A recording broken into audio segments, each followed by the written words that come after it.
Hello, আমি তীর্থ আবার চলে এসেছি চল্লভোলার তরফ থেকে। এবার একটা কনফিউশন হচ্ছিল গেস্ট আর আমার মধ্যে।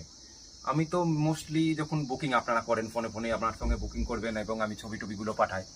এবার যখন আপনি এখানে আসছেন তখন গিয়ে একটা বোঝাতে ভুল হয়ে যাচ্ছিল, যে মানে ভুল না, যে কোন ঘরটা অ্যাকচুয়ালি আপনার জন্য অ্যালটেড হয়েছে। তো সেখানটায় গিয়েছিল ওই যে উপরের ঘরের পাশেরটা, নিচের ঘরের লাস্টেরটা, এই করে গিয়ে কনফিউশন। তো সেক্ষেত্রে আমি প্রত্যেকটা রুমের আলাদা আলাদা নাম দিয়েছি। চলুন প্রত্যেকটার একটা নাম সমেত রুম টুর আবার করিয়ে দিচ্ছি।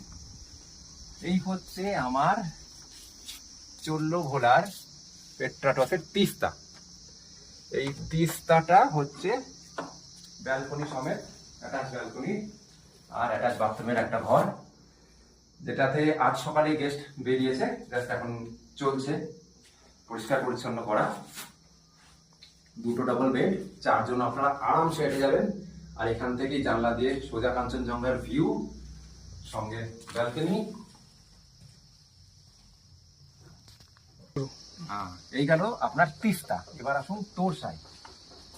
এই হচ্ছে চল্লভোলার তোরসা।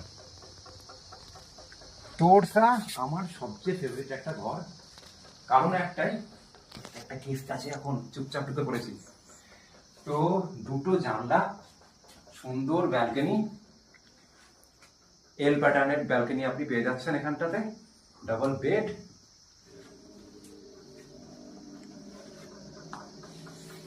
এই হচ্ছে রঙ্গিত, এটাও গ্রাউন্ড ফ্লোরের মধ্যেই আছে, কিন্তু এটা 2 বেডেড, দুজনের জন্য এটা একটা ঘর। তবে ওটার মতো এটার ভিউ নেই, বড় একটা জানলা আছে। এটাতে আমার পাহাড়ের একটা সাইড থেকে কর্নার ভিউ পাবে। এই হলো আমার রঙ্গিত, দুজনের জন্য খাসা একটা ঘর। আসুন, এই নামছি আমার গ্রাউন্ড -1। আবার একটা ছোট ঘর আছে, মূর্তি, চল্লভোলার ছোট ঘর। এটা এখন একটু রিপেয়ারিং এর কাজ চলছে। এর একটা প্লাস পয়েন্ট আছে, এর বাথরুম থেকে জবর ভিউ, সেটা পরে একদিন দেখাবো। আর এই হচ্ছে ম্যাসিভ বড় একটা রুম, ব্রহ্মপুত্র, গ্রাউন্ড -1-এ চল্লভোলার। এটাতেও গেস্ট আছে, তবুও একটু দরজাটা খুলে একটু দেখে দিই কত বড় ঘর।